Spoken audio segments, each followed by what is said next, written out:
नमस्कार। देवभूमि के दंगल में आप सभी का स्वागत है। मैं हूं आपके साथ गरिमा वाजपेयी। देवभूमि के दंगल में आज बात होगी किसकी कितनी तैयारी, लिस्ट जारी।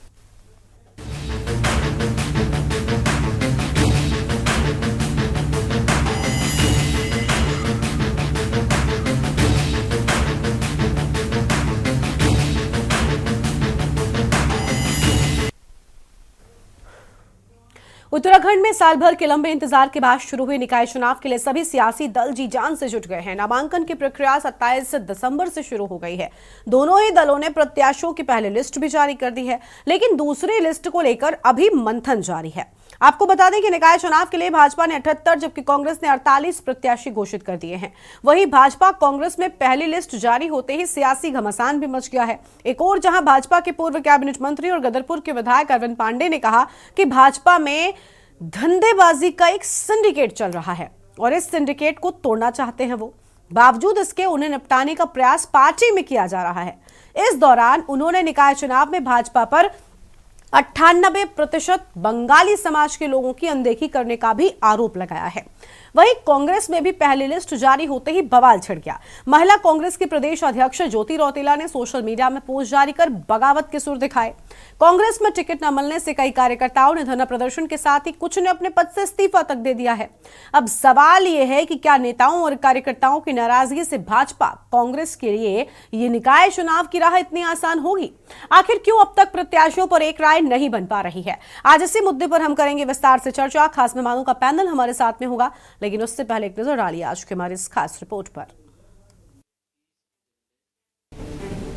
उत्तराखंड में निकाय चुनाव के ऐलान के साथ ही भाजपा कांग्रेस समेत तमाम राजनीतिक दलों के लिए जिताऊ प्रत्याशियों का चयन करना बेहद चुनौतीपूर्ण हो गया है। 27 दिसंबर से शुरू हुई नामांकन की प्रक्रिया 30 दिसंबर को संपन्न होने जा रही है, लेकिन अब तक भाजपा कांग्रेस अपने अपने सभी प्रत्याशियों का चयन नहीं कर पाए हैं। हालांकि लंबे मंथन के बाद दोनों ही दलों ने पहली सूची को तो जारी किया है, लेकिन दूसरी सूची में प्रत्याशियों को लेकर मत्थापच्ची ज्यादा करनी पड़ रही है। एक ओर जहां भाजपा में एक अनार 100 बीमार की स्थिति देखने को मिल रही है, तो वहीं दूसरी ओर कांग्रेस भी प्रत्याशियों के चयन के लिए फूंक फूंक कर कदम रख रही है। साथ ही दोनों ही दल जीत के भी दावे कर रहे हैं।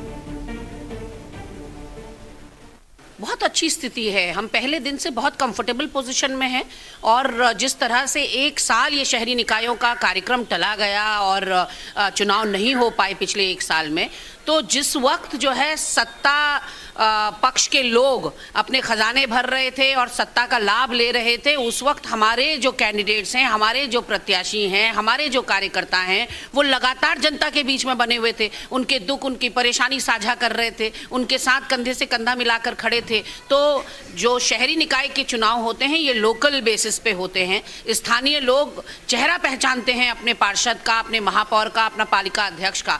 तो जो जितना ज़्यादा जनता के बीच में सक्रिय रहेगा उसकी उतनी ज़्यादा पैठ होगी और लोगों के पास वो जगह नहीं थी जहां वो अपनी समस्याओं को लेकर जाएं जिसका समाधान हो पाए। और दूसरी तरफ जो इनकी निष्क्रियता है, ठीक चुनावों के समय पर जैसे ये कुंभकर्ण की नींद से भाजपा जाग जाती है, उसका भी प्रतिफल इनको जनता इस बार देने वाली है। देखिए, कांग्रेस पार्टी में अधिकतम कुछ ऐसे कि जिनका जनाधार नहीं है का कोई मतलब नहीं बनता। उनके हर कार्यकर्ता का कोई जनाधार नहीं। अगर जनाधार होता तो लोकसभा चुनाव में, उप चुनाव में और विधानसभा चुनाव में जनाधार अगर होता तो निश्चित रूप से कुछ ना कुछ उनको जीत हासिल होती। लेकिन जनाधार उस पार्टी का है ही नहीं, जनाधार के विहीन है वो पार्टी।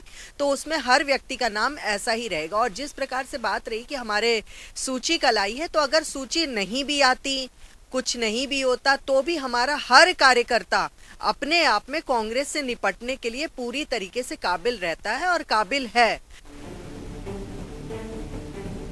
वहीं भाजपा कांग्रेस की पहली लिस्ट जारी होते ही दोनों ही राष्ट्रीय दलों में सियासी घमासान छिड़ गया है। कांग्रेस में खुलकर टिकट न मिलने के बाद नाराजगी देखने को मिल रही है।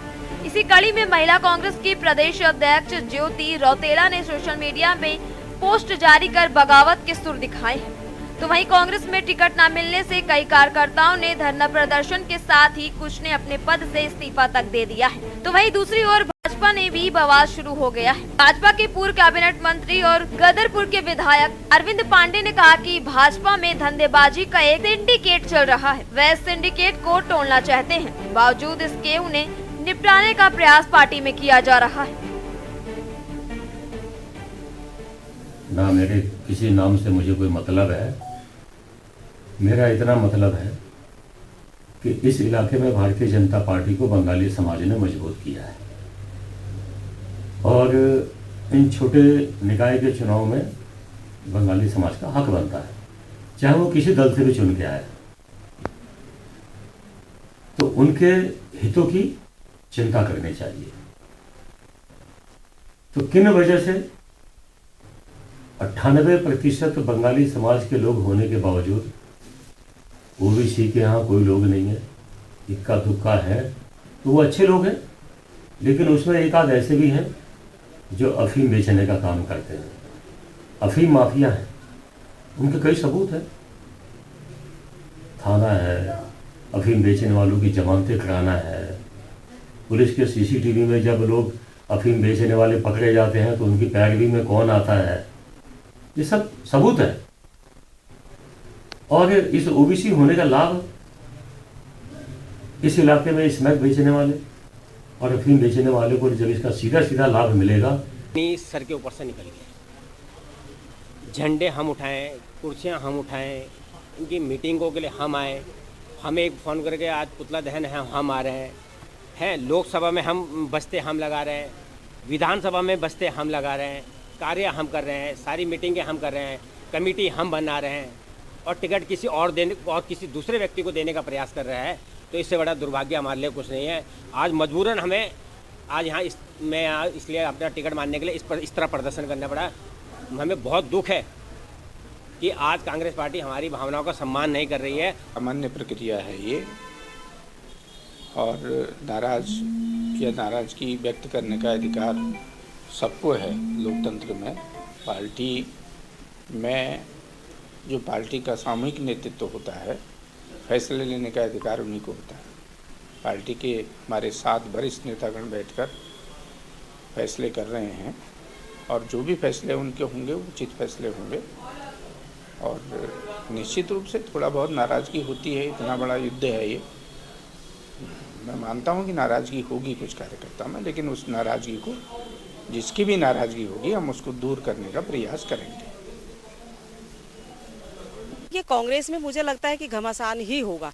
जहाँ इतने ग्रुप हो वहाँ घमासान ही होता है। तो ये कांग्रेस के घर का अंदरूनी मामला है। रही बात भारतीय जनता पार्टी की, तो भारतीय जनता पार्टी का प्रत्येक कार्यकर्ता जो चुनाव में मैदान में है इस वक्त प्रत्याशी के रूप में, उसके पीछे पूरी पार्टी का एक एक कार्यकर्ता, एक एक नेता उसके साथ लग करके उसे जिताने का काम करेगा। और हमें पूरा भरोसा है जिस तरीके से भारतीय जनता पार्टी की सरकार ने लोगों के घर घर तक योजनाओं को पहुँचाने का काम किया, विकास कार्यों को पहुँचाने का काम किया, एक कार्यकर्ता संगठन के माध्यम से लोगों के पास योजनाओं को देने का काम किया। तो मुझे लगता है कि हमें पूरा भरोसा है अपनी जनता पर, प्रबुद्ध जनता पर, क्योंकि देव स्थली है, धर्म स्थली है। जिस प्रकार से उन्होंने विधानसभा में भी भारतीय जनता पार्टी को आशीर्वाद दिया, लोकसभा में भी अपना आशीर्वाद देने का काम किया, और जो 2 उपचुनाव हमारे अभी हुए 2 विधानसभा में, उनमें भी हमें उनका आशीर्वाद प्राप्त हुआ। तो हमें पूरा भरोसा है जो हमारी मिनी सरकार बनेगी, छोटी सरकार बनेगी निकायों की, तो उसमें भी भारतीय जनता पार्टी का परचम लहराएगा।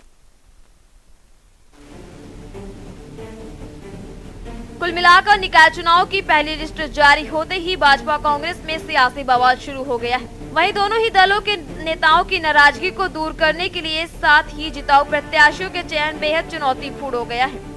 यही वजह है कि अब तक दोनों ही दल अपने सभी प्रत्याशियों का ऐलान नहीं कर पाए हैं। देखना होगा 25 जनवरी को निकाय चुनाव का क्या कुछ परिणाम सामने आता है। Uttarakhand desk report.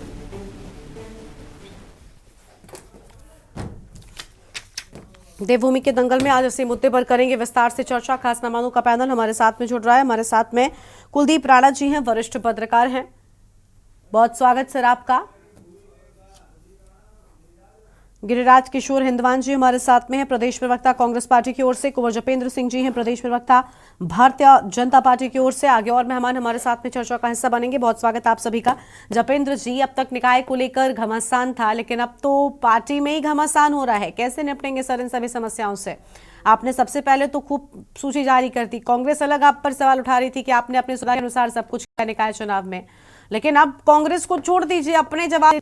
कांग्रेस पर बाद में थोड़ा बोलेगा। आज चाहते हैं कि आप अपनी जो पार्टी में चीजें हो रही हैं, एक समाज को अनदेखा करने का आरोप लगाया जा रहा है आपके अपने पार्टी के कार्यकर्ताओं, नेताओं, कुछ भी कह लीजिए, उनकी ओर से, उस पर स्टैंड है बीजेपी का। देखिए, लोगों के इस महापर्व में की आशाएं होती हैं कि उन्हें अधिक से अधिक चुनावों में जाने का मौका मिले, और सबका अधिकार भी है, और सबके इच्छाओं का सम्मान भी किया जाता है। और ये नाराजगी होना स्वाभाविक है, क्योंकि भारतीय लोकतांत्रिक व्यवस्था में हमारे पास चुनावी समय में बहुत से ऐसे फैक्टर्स होते हैं जो एक्टिव हो जाते हैं, और सभी लोग अपने अपने माध्यम से चुनावों की रूपरेखा बनाने में लग जाते हैं। अब सीटें जितनी हैं उतने ही प्रत्याशी चाहिए। अगर हमारा बस चले तो निश्चित तौर पर जितने प्रत्याशी हैं सभी को मौका दे दिया जाए, लेकिन सबको पता होता है कि प्रत्याशी एक ही बनेगा, और उसमें उस प्रत्याशी या उस पद के दावेदार अनेकों होते हैं, कि सभी की इच्छाओं का सम्मान रखा जाएगा। सभी के सामंजस्य को बैठाने में पूरी तरह से हाईकमान भी काम करता है, लोकल भी काम करती है, संगठन भी काम करता है। तो ये एक स्वाभाविक प्रक्रिया है, और हमें उम्मीद है कि सभी की इच्छाओं का सम्मान करते हुए सम्मान पूर्वक रास्ता निकाला जाएगा, और लोकतंत्र के इस महापर्व में सभी की भागीदारी सुनिश्चित हो, ऐसा निश्चित किया जाएगा। ठीक है, चलिए आपके पास में लौटेंगे। कांग्रेस पार्टी की ओर से गिरिराज किशोर हिंदवान साहब हैं, प्रदेश प्रवक्ता कांग्रेस पार्टी के। बहुत स्वागत सर आपका। गिरिराज जी, निकाय चुनाव को लेकर बीजेपी से तो आपने खूब सवाल किए कि कब कराएंगे, क्यों नहीं करा रहे हैं, आरोप लगाए, ये कहना ज्यादा बेहतर होगा। लेकिन अब सर जब तारीखें आ गई हैं, तब कांग्रेस पार्टी हर चुनाव से पहले वाली स्थिति से जूझ रही है। अंतर कलह, सवाल जवाब, एक बार फिर से कांग्रेस में वही स्थिति आ गई है। तैयारी कितनी है? क्योंकि चुनाव से ज्यादा पार्टी राजनीतिक दलों के लिए तैयारी मायने रखती है, और नतीजे मायने रखते हैं। तैयारी के हिसाब से नतीजे आते हैं। क्या सिर्फ पूछते रह गए बीजेपी से कब होंगे चुनाव, या तैयारियां भी कुछ की हैं? गरिमा जी, देर आए दुरुस्त आए। निश्चित रूप से प्रदेश निकाय चुनाव की तरफ बढ़ रहा है। छोटी सरकारों का गठन होना बहुत जरूरी है प्रदेश में। निश्चित रूप से भाजपा एक वर्ष तक लगभग वो जनमानस जो छोटी सरकारों के बिना जो है निश्चित रूप से दंश उन्होंने झेला है। ये निश्चित है। आज अगर अंतर कलह की बात आप रख रही हैं गरिमा जी, आज भाजपा शासित है प्रदेश में, धाकड़ धामी उसको लीड कर रहे हैं प्रदेश में सरकार को। आज सिर्फ केवल एक कॉमन मैन भी इसको देख रहा है, विजिबल है सारी चीजें, कि आज इनके सिटिंग विधायक लगातार अपनी पार्टी को कोस रहे हैं, एक्सपोज कर रहे हैं। आप स्वयं सोचिए, अभी अभी अरविंद पांडे जी और कुछ समय पूर्व जो सकेनिया में जो स्टेडियम में छात्रावास बना था, निश्चित रूप से उस पर गुणवत्ता को लेकर उन्होंने सवाल खड़े किए थे। साथ में उन्होंने ये कहा था मेरी प्रेजेंस, कुछ लोग वाकई जो आउट वहां पे कार्यक्रम था उसमें उनकी प्रेजेंस नहीं हुई, उनको रोका गया, उनको नहीं बुलावा भाजपा ने। भाजपा के जो भी रिप्रेजेंटेशन है वहां पे, उस दिन आर्य जी, देखा आर्य जी भी इनकी जो मंत्री है प्रदेश की, खेल मंत्री, वो भी वहां पहुंची थी, लेकिन विधायक को कोई सम्मान नहीं मिला। आज स्वयं सोचिए, आज विधायक गणों की जो ये इस समय इग्नोरेंस चल रही है सरकार में, इससे पूर्व में विनोद चमोली वो प्रेस को आह्वान कर चुके हैं कि भाई गुणवत्ता लिए हुए कार्य नहीं हो रहे, दूर स्मार्ट सिटी के नाम पे बंदरबाड़ चल रही है। आज स्वयं सोचिए आप, निकाय चुनाव में आज कांग्रेस पार्टी 48 हमारे कैंडिडेट लगभग गरिमा जी फाइनल हो चुके हैं, जिसमें नगर पंचायत है, नगर पालिका है, नगर निगम है। हम लोग करण महाराज जी के नेतृत्व में पूरी लीडरशिप को लिए हुए कांग्रेस की निश्चित रूप से विजयश्री इस समय हमें कांग्रेस पार्टी को मिलने जा रही है निकाय चुनाव, क्योंकि वाकई इसके पीछे मूल में जो कारण है गरिमा जी जो रखा मैंने, एक कारण सबसे बड़ा कि 1 वर्ष तक वाकई लिंगर ऑन करना। आप स्वयं सोचिए 2 दिसंबर 2023 को कार्यकाल पूर्ण हो जाता है निकाय, उसके बाद 1 वर्ष तक आपने विद इन 6 मंथ आपको चुनाव कराने होते हैं। इन्होंने जो माहौल बनाया प्रदेश में और वाकई उनको वंचित रखा। अगर निकाय वक्त छोटी सरकारों के गठन की अगर गरिमा जी बात हो रही है तो इसलिए हो रही है कि वो जनमानस छोटी छोटी बातों को, अपनी प्रॉब्लम्स को लेके मेंबर ऑफ पार्लियामेंट के पास नाली के लिए नहीं जा सकता है, रोडों के लिए नहीं जा सकता है। वो निश्चित रूप से जो दंश उसको मिला है वो आने वाले समय में निकाय चुनाव में भाजपा को निश्चित रूप से इसकी वाकई जो है जो रिजल्ट होता है, प्रतिशोध होता है, जनमानस का वोट के रूप में होता है, ये इनको मिलने जा रहा है। ठीक है, कुलदीप राणा जी हमारे साथ में वरिष्ठ पत्रकार हैं, बहुत स्वागत सर आपका। सर, निकाय को लेकर बहुत लंबे वक्त से ये सवाल था कि निकाय चुनाव कब होंगे। हमने आपने कितनी बार चर्चा की है कि आखिर के सरकार की जिम्मेदारी नहीं बनती कि सही समय पर चुनाव कराया जाए, और विपक्षी नेताओं की ओर से बहुत सारे सवाल उठाए गए, बहुत तरह तरह के आरोप लगाए गए। जब तारीखें सामने आई तो कहा गया कि अपनी सुविधा के अनुसार जो है तारीखें आई हैं और अपनी सारी तैयारी कर ली गई, लेकिन तैयारी में फेल बीजेपी भी नजर आई, क्योंकि जिस तरीके से प्रत्याशियों में घमासान शुरू हो गया है वो एक अलग चीज निकल कर आ रही है। और वही स्थिति कांग्रेस की भी है कि बस पूछते रहे, लेकिन कांग्रेस में तो हर बार चुनावों से पहले यही चीजें निकल कर आती हैं और इस बार भी ठीक वैसे ही हुआ।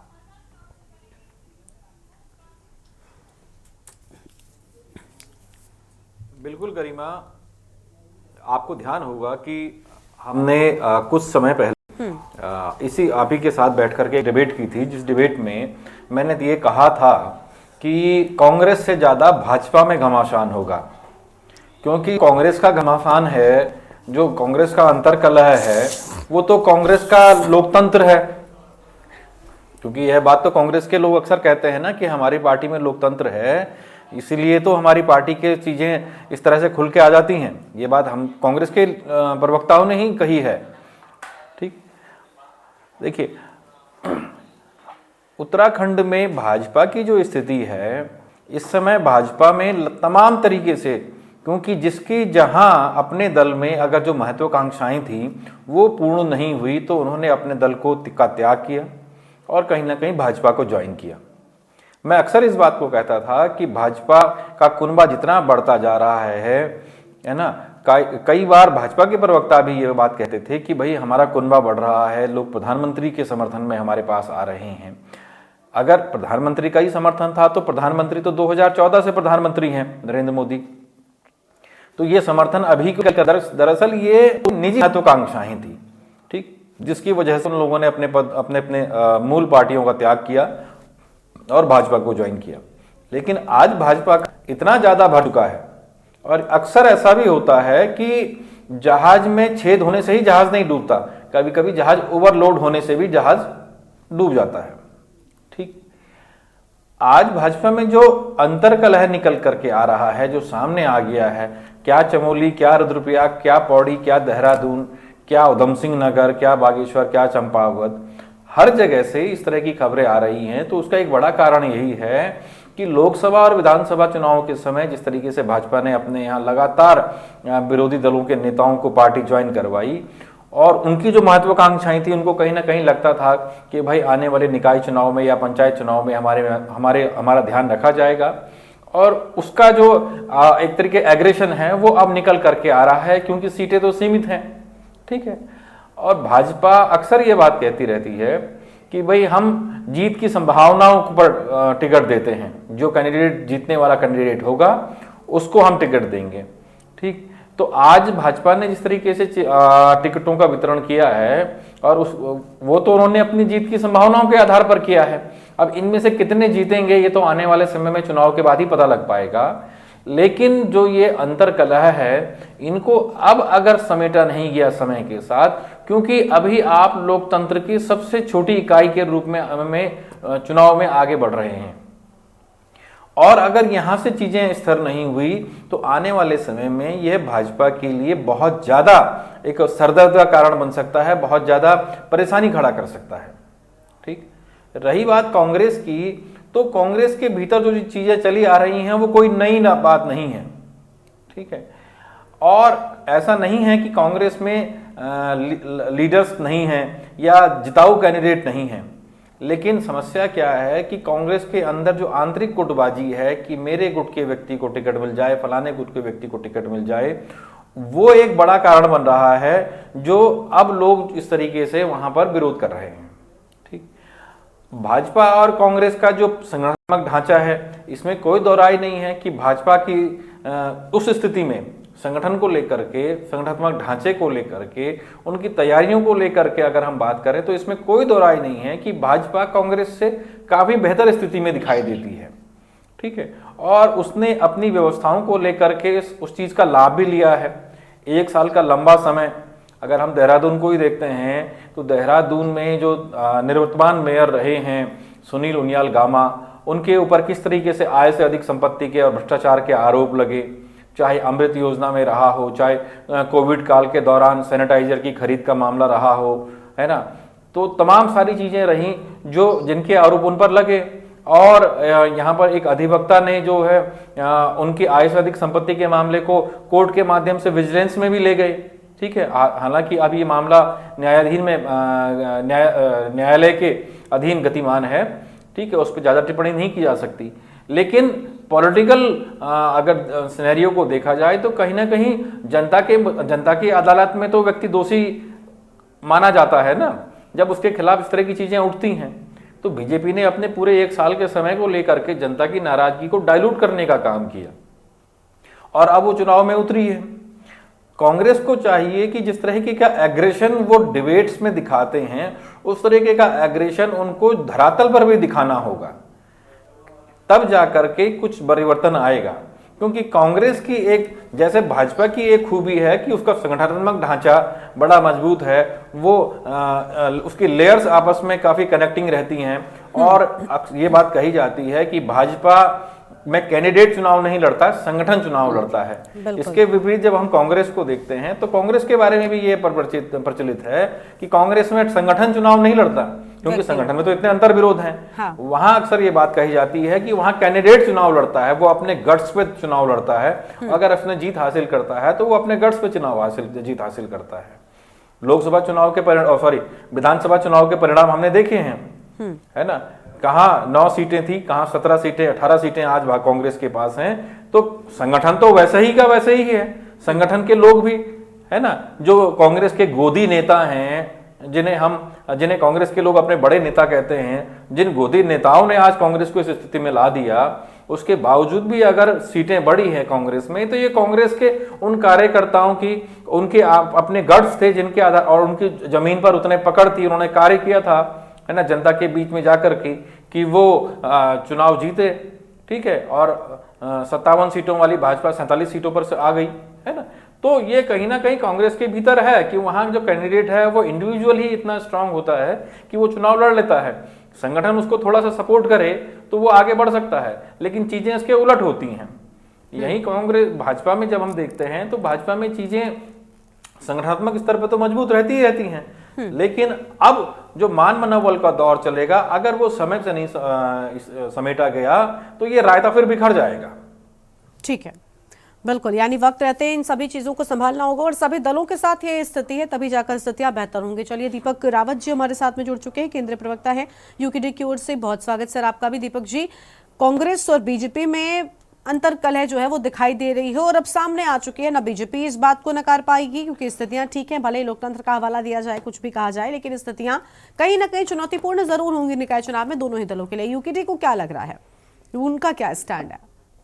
देखिए, सच बताऊं तो गरिमा जी, हम लोग लगातार संपर्क में हैं भारतीय जनता पार्टी के भी कुछ जो उम्मीदवार हैं पार्षद के और कांग्रेस के भी, लेकिन स्थिति यह है कि जो दम भरते हैं इस बात के कि हमने पूरी तैयारी कर रखी है, हम पूरी तैयारी से हैं, डबल इंजन की सरकार है, हमने बहुत काम किया है। समझ में नहीं आ रहा है, जब लोगों ने इतना काम किया है तो एक सीधी जो लिस्ट है वो निकालने में क्या दिक्कत आ रही है नगर निगम की लिस्ट में। कल भी जो देर रात जो लिस्ट निकली है वो नगर पंचायत नगर पालिका की निकाली गई है। नगर निगम की लिस्ट निकालने में अभी भी थोड़ा बहुत जो देरी है वो भारतीय जनता पार्टी कर रही है। देखिए, निश्चित रूप से भारतीय जनता पार्टी को इस बात का डर है कि कहीं जमीनी स्तर में जिन लोग जो असंतुष्ट हैं और वो असंतुष्ट कहीं टूट के कहीं दूसरे दलों पे ना चले जाए, और निश्चित रूप से ये हम लोग लगातार नजर बनाए हुए हैं इस बात पे। और ये स्थिति भारतीय जनता पार्टी की, देखिए, तमाम जो राष्ट्रीय दल है उनकी दिक्कत आती है, और हम लोग क्षेत्रीय दल है, हम लोग हम लोग भी क्षेत्र इस स्थिति से कभी कभी सामना करना पड़ता है। लेकिन दोनों ही दलों के साथ ये दिक्कत आ रही है इस समय कि उनके जो कार्यकर्ता हैं वो जो आस लगाए बैठे हैं कि उनको टिकट मिलेगा, और अगर आखिरी मोमेंट में अगर लिस्ट उनको टिकट नहीं मिला तो वो कहीं ना कहीं निर्दलीय के रूप में या किसी और राजनीतिक दल के रूप में अपने उस टिकट को लेके अपनी जो इच्छा, लड़ने की इच्छा है, उसको पूर्ण करेंगे। तो यहाँ पर गरिमा जी एक चीज बहुत स्पष्ट है कि स्थिति दोनों ही पार्टियों के लिए बड़ी अनुकूल नहीं है, और यूकेडी भी इसी इंतजार में है कि शायद कुछ लोग जो हैं जिनसे हम लगातार संपर्क में हैं दोनों ही दलों के, वो यूकेडी के बैनर तले लड़ने की अपनी इच्छा व्यक्त कर चुके हैं यदि उनको वहां पर टिकट नहीं मिलता है। ठीक है, जपेन जी के पास से एक बार फिर से जाएंगे, लेकिन उससे पहले देवभूमि के दंगल में एक छोटे से ब्रेक के लिए यहाँ पर रुकते, कहीं मजा आएगा, चल लौटेंगे।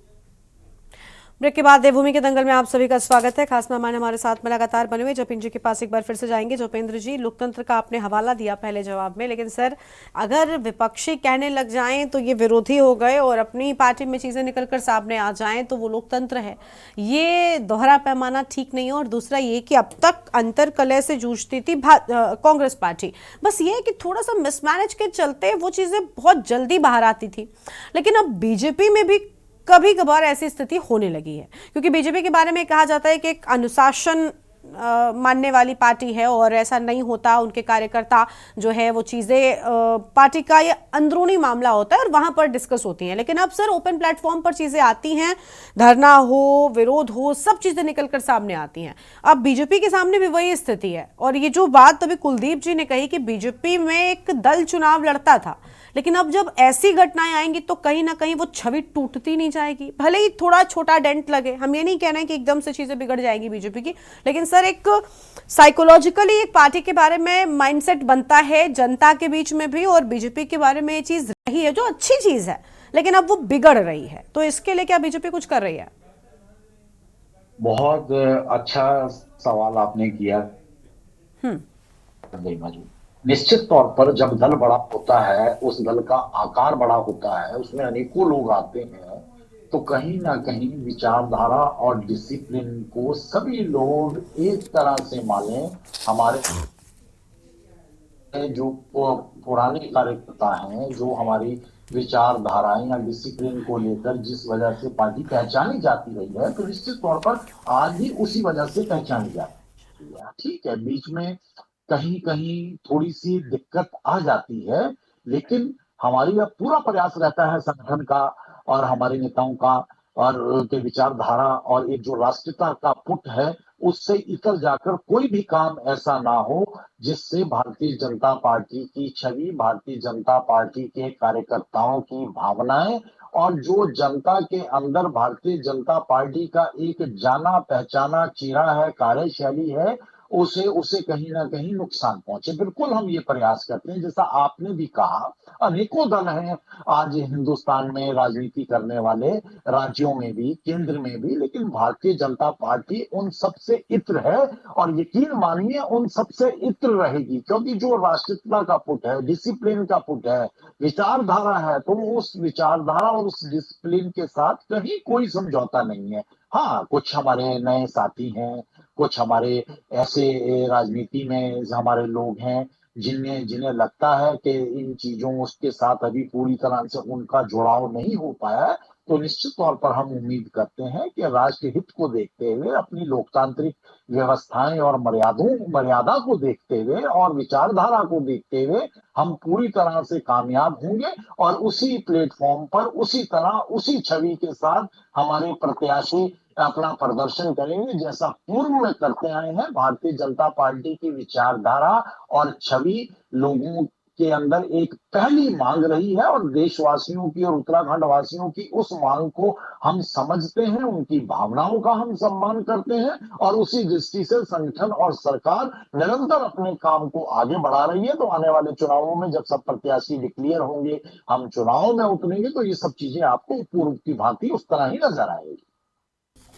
ठीक है सर, आपके पास में लौटेंगे। गिरिराज जी के पास चलते। गिरिराज जी, कांग्रेस पार्टी की स्थिति बड़ी डावाडोल है। कुछ चुनावों को छोड़ दें, बद्रीनाथ, मंगलौर, तो उसके बाद फिलहाल पिछले कई चुनावों से एक विकट स्थिति है और इससे निपटना कांग्रेस पार्टी के लिए बहुत ज़रूरी है, क्योंकि उत्तराखंड में अगर हम नज़र डालें तो कांग्रेस पार्टी धीरे धीरे कर ऐसा लग रहा है कमज़ोर हो रही है। सबसे पहले तो एक बड़ा नेतृत्व नहीं है, लंबे वक्त से कमी है।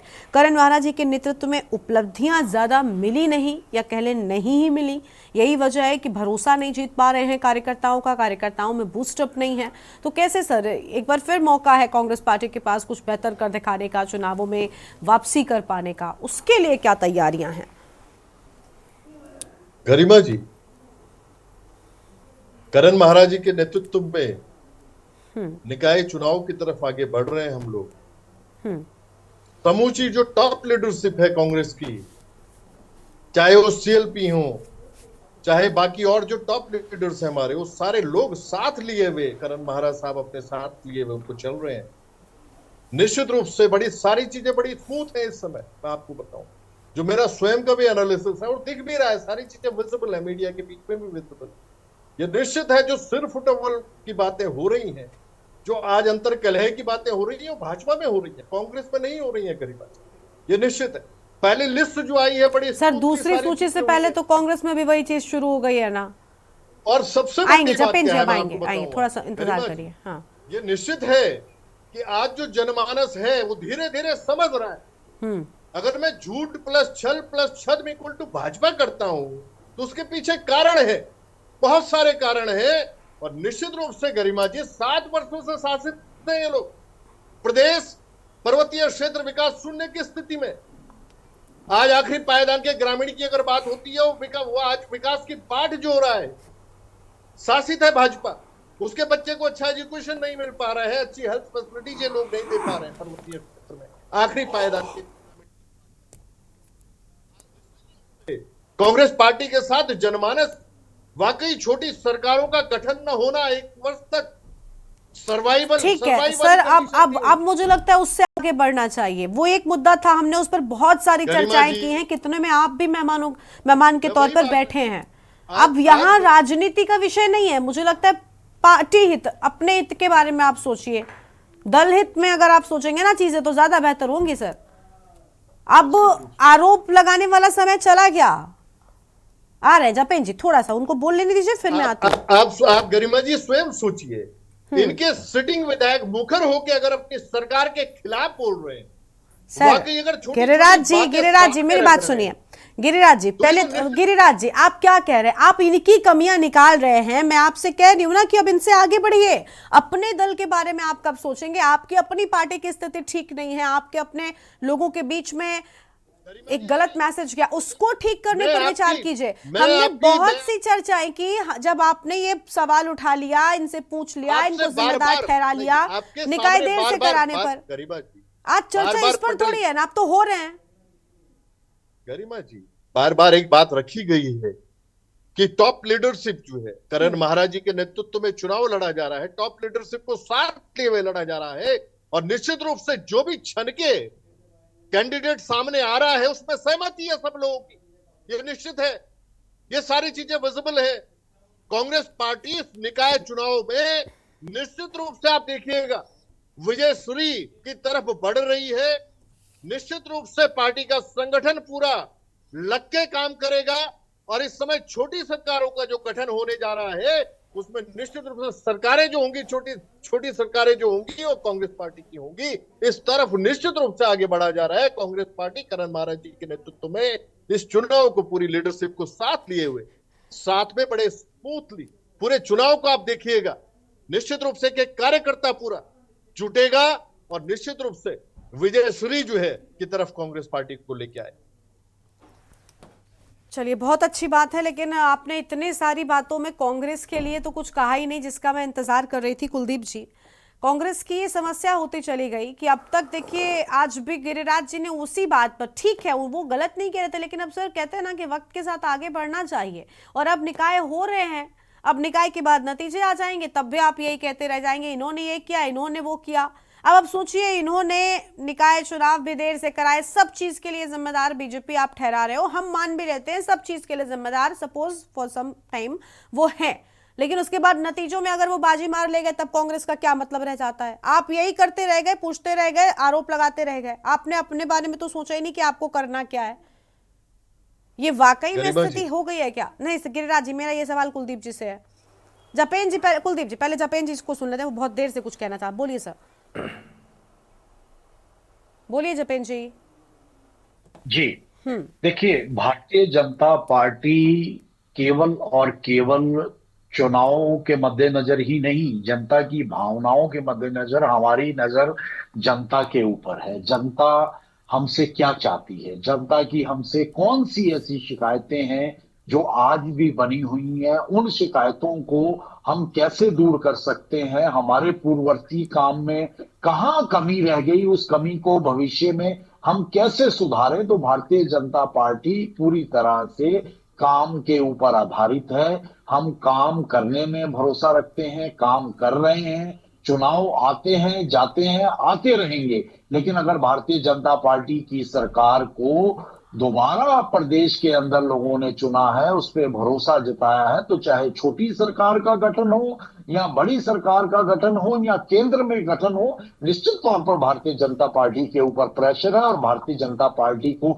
जिस उम्मीद से जनता ने चुना है, वोटरों ने चुना है, उस पर नहीं थे। ठीक है, मुझे लगा आप कुछ कांग्रेस के जवाब में कहना चाहते हैं। चलिए ठीक है जपेन जी, अभी आएंगे और मेहमान है, जपेन जी आएंगे। अब प्लीज ऐसे ऐसे चर्चा नहीं चलेगी, एक दूसरे के जवाब आप दोनों देते रहेंगे तो फिर नहीं चलेगी। कुलदीप जी के पास चलते। कुलदीप जी, कांग्रेस पार्टी पर हम थे, जपेन जी अपनी बात बता रहे थे, खैर उनकी कोई बात नहीं, वो बीजेपी का अपना काम करने का पैटर्न है, लेकिन कांग्रेस के लिए आप क्या कहेंगे सर? निकाय अब से हमने खुद आप कितनी डिबेट्स में हमारे साथ बैठे और हमने बराबर इस मुद्दे पर चर्चा की है, निकाय देर से क्यों हो रहे हैं, कौन जिम्मेदार है, क्या किया जाना चाहिए, सब पर चर्चा हुई। लेकिन अब आगे बढ़ गए क्योंकि अब तारीखें आ गई, उस पर भी डिबेट कर लिया। जब कांग्रेस ने आरोप लगाया कि अपने हिसाब से अपनी सुविधा के अनुसार तैयारियां कर ली, तब तारीखों का ऐलान किया, वो भी चर्चा का मुद्दा था। लेकिन अब तो नामांकन शुरू हो गए सर 27 से, अभी भी अगर यही कहते रहेंगे इन्होंने ऐसा किया, इन्होंने वैसा किया, तो ये नतीजों के बाद भी क्या इनको यही कहना है?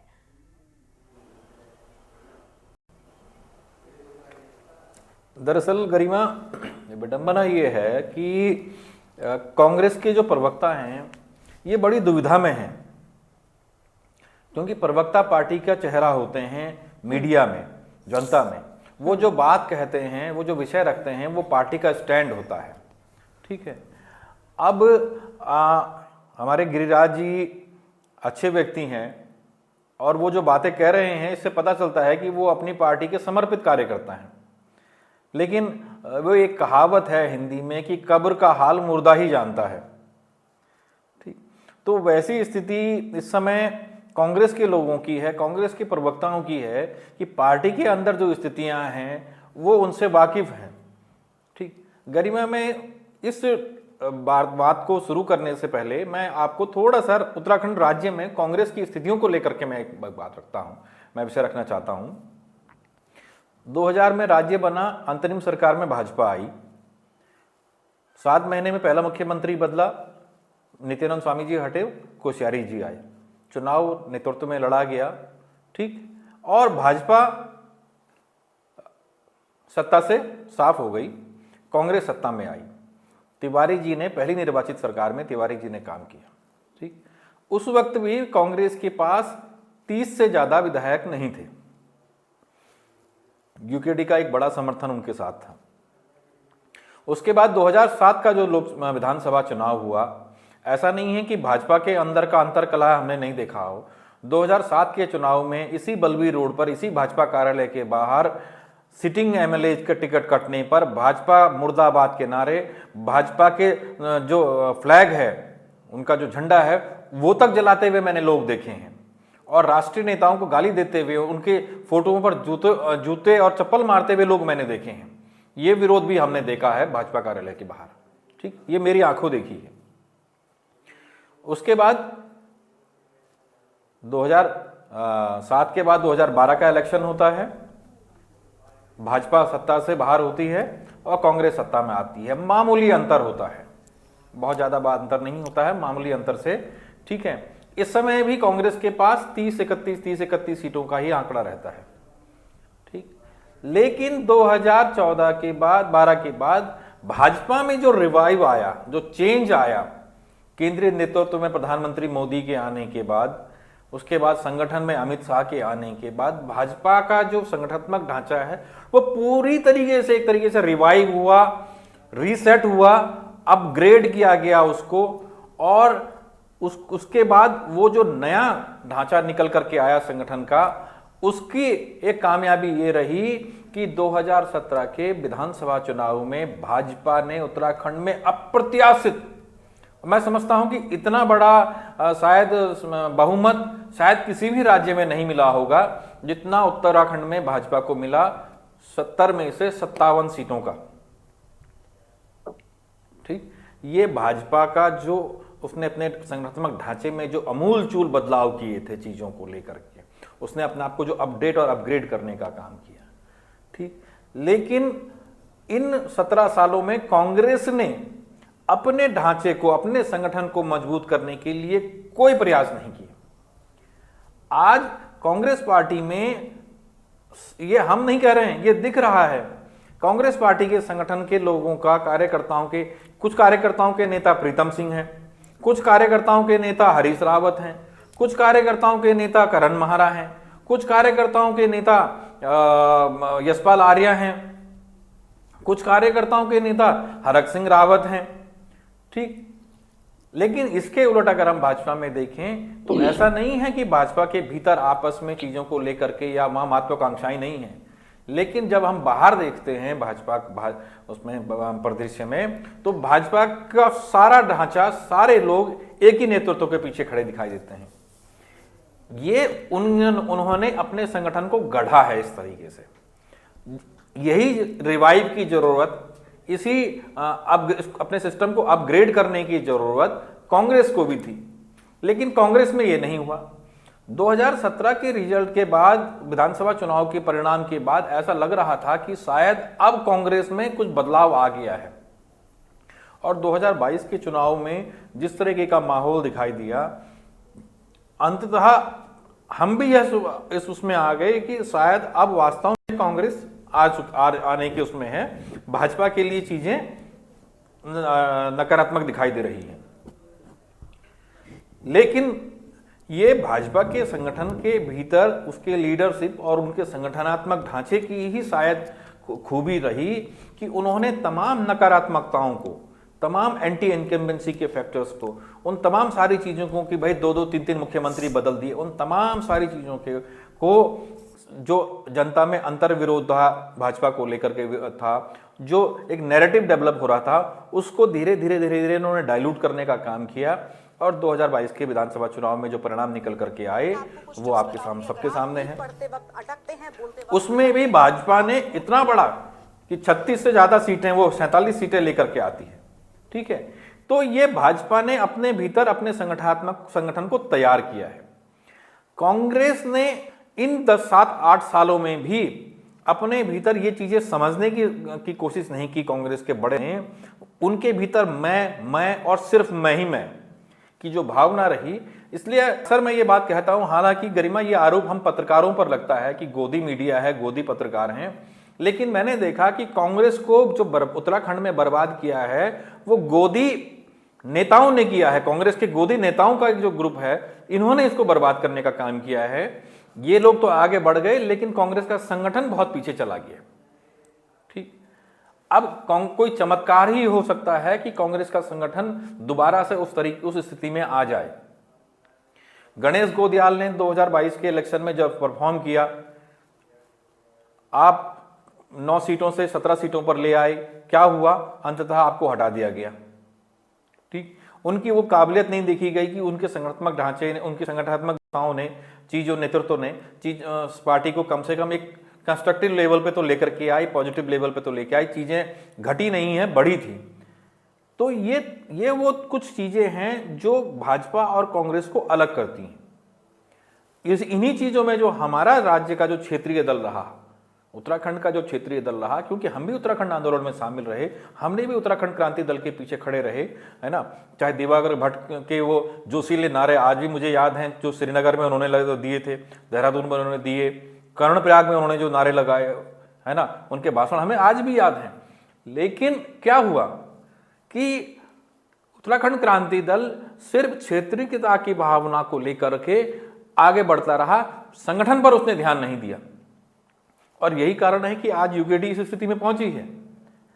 ठीक, नेतृत्व का अभाव वहां भी दिखाई दे रहा है। वहां भी हर नेता अपने आप को बड़ा नेता मानता है। उत्तराखंड का राज्य का संगठन है, लेकिन नेतृत्व इसके बड़े बड़े हैं, केंद्रीय नेतृत्व तक की यहां बात होती है। ठीक है, जबकि राज्य का नेतृत्व अभी तक उतना सुदृढ़ नहीं हो पाया। ठीक है, इस चुनाव में स्थितियां लोकसभा चुनाव, विधानसभा चुनाव में क्या रही वो सबके सामने है। ठीक, तो ये तमाम सारी चीजें हैं कि भाजपा अपने इन तमाम सारी चीजों को, अपने इन डेंट्स को समेट लेती है, उनको संभाल लेती है। कांग्रेस, तमाम जन मुद्दे थे, ऐसा नहीं कि कांग्रेस के पास जन मुद्दों का अभाव रहा या उत्तराखंड में बहुत बेहतरीन सरकार चल रही हो। मैं अक्सर ये बात कहता हूं कि सरकार इतनी भी अच्छी नहीं होती जितनी सत्ताधारी दल प्रशंसा करता है, और सरकार इतनी भी बुरी नहीं होती है जितना विपक्ष उसके बुराई करता है। लेकिन ऐसा नहीं था कि उत्तराखंड में मुद्दे नहीं थे, तमाम मुद्दे हैं उत्तराखंड में। पहाड़ों को लेकर के एक मुद्दा है, पहाड़ों के विकास को लेकर के एक मुद्दा है, वित्तीय असमानता जो पहाड़ों में और मैदानों में है उसको लेकर के वो एक मुद्दा है, विकास की स्थितियां, स्कूलों की स्थितियां, स्वास्थ्य की स्थितियां, वो तमाम मुद्दे हैं। अंकिता मर्डर केस हुआ, लॉ एंड ऑर्डर का विषय रहा, वो एक अलग मुद्दा है। लेकिन कांग्रेस के साथ समस्या क्या है, क्योंकि वहां संगठन में जो एका नहीं है, उसकी वजह से वो उन तमाम मुद्दों को भी कैश नहीं कर पाती है जो उसके सामने आते हैं, और यही चीजें आने वाले निकाय चुनाव में भी हमें दिखाई देंगी। ठीक, कांग्रेस अपनी बात नहीं कर रही है, वो आज ही भाजपा को कह रही है कि इन्होंने इतनी देर क्यों कर दी। अरे उनकी रणनीति है, हर दल अपनी रणनीति बनाता है, उन्होंने अपनी रणनीति के तहत वो देर कर रहे हैं। ठीक है, उनकी रणनीति बिल्कुल वो परफॉर्म कर रही है ना, दिख रही है वो। अगर उससे जीत मिलती है तो उसमें दिक्कत क्या है। ठीक है, आप भी समय लगाइए, लेकिन बेहतर लीडर को लेकर के आइए ना। बिल्कुल, एक तो लीडरशिप पर काम कीजिए, दूसरा अपने वर्किंग पैटर्न पर भी। मुझे ऐसा लगता है व्यक्तिगत रूप से कि कांग्रेस को तो कम से कम काम करना ही चाहिए। लीडरशिप एक बहुत बड़ी चीज है, खैर उसमें बहुत बड़े लोगों का मुझे लगता है रोल होने वाला है। वो कांग्रेस आलाकमान को भी सोचना चाहिए, क्योंकि प्रदेश स्तर पर जो चीजें कम होती जा रही हैं उसके बारे में कांग्रेस आलाकमान अगर सोचेगी तो ज्यादा बेहतर होगा। वो कार्यकर्ताओं के लेवल की बात शायद नहीं हो। चलिए दीपक रावत जी के पास चलते हैं। दीपक रावत जी, कांग्रेस और बीजेपी में वही घमासान जो हर चुनाव से पहले इस बार भी शुरू हो चुका है, लेकिन विपक्ष मजबूत नहीं दिख रहा है।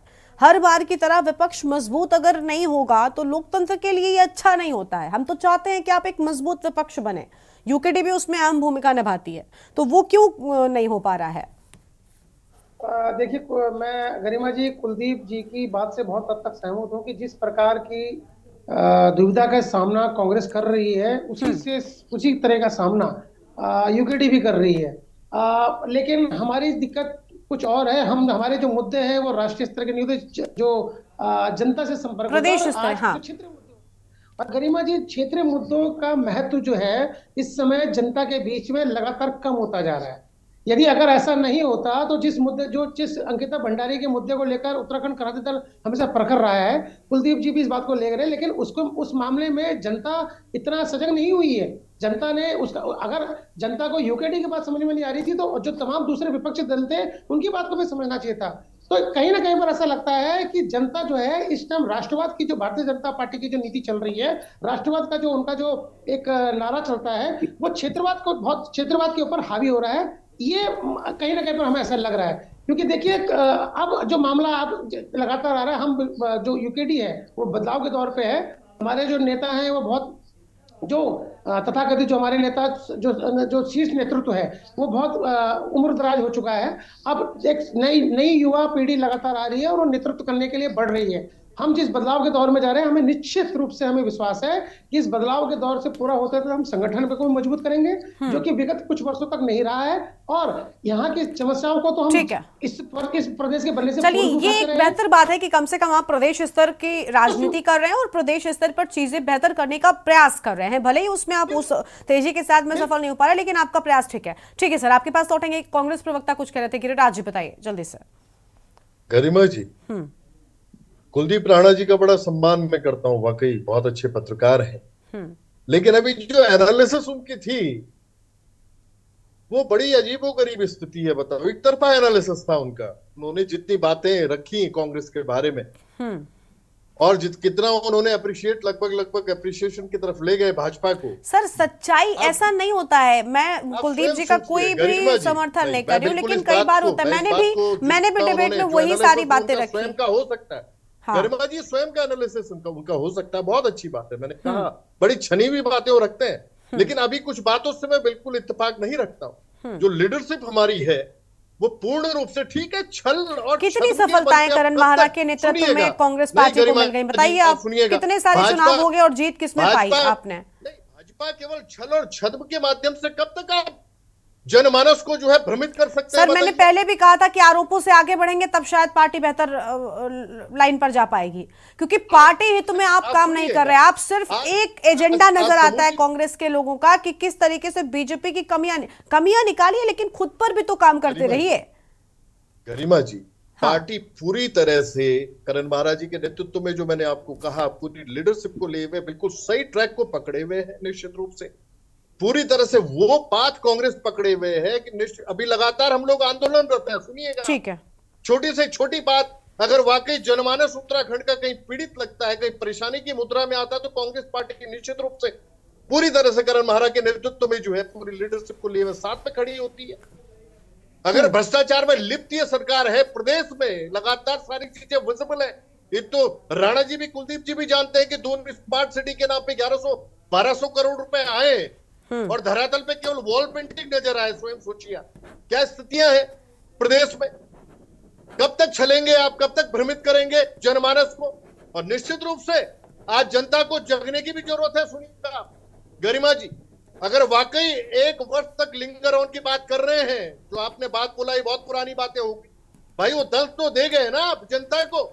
सर, हम क्या कह रहे हैं, हमने भी स्वीकार कर लिया कि वो दर्द दे रहे हैं। वो सब हमने एक वक्त के लिए सपोज मान लिया कि बीजेपी सब कुछ गलत कर रही है, लेकिन सर चुनावों में जीत भी तो उसी के हिस्से में आ रही है। आप वहां क्यों नहीं करते? एक राजनीतिक दल के लिए सबसे जरूरी होती है सत्ता में रहना और जीत हासिल करना। आप छोड़ दीजिए ये सारी बातें करना कि आप जनता के हित में काम करेंगे। हमको भी पता है, यही बीजेपी कहती है, यही उकड़ी कहती है, यही कांग्रेस कह रही है। अरे पार्टी के लिए क्या हो रहा है वो भी तो सोचिए। चलिए ठीक है, कुलदीप जी का हम जवाब लेंगे। पहले कुलदीप जी जल्दी, बहुत कम शब्दों में कहिएगा सर, बहुत कम वक्त है। आज भाजपा रूल कर रही है। बिल्कुल, मैं गिरिराज भाई की बात का जवाब दे रहा हूं। आप सुन लीजिए, हाँ बोलिए। देखिए, राजनीति में लोकतंत्र में राजनीतिक दलों का ये जिम्मेदारी होती है, उनकी ये भूमिका होती है कि वो जनता के मुद्दों को आवाज दे, उनको दिशा दे, उस ऊर्जा को दिशा दे सकारात्मक रूप से।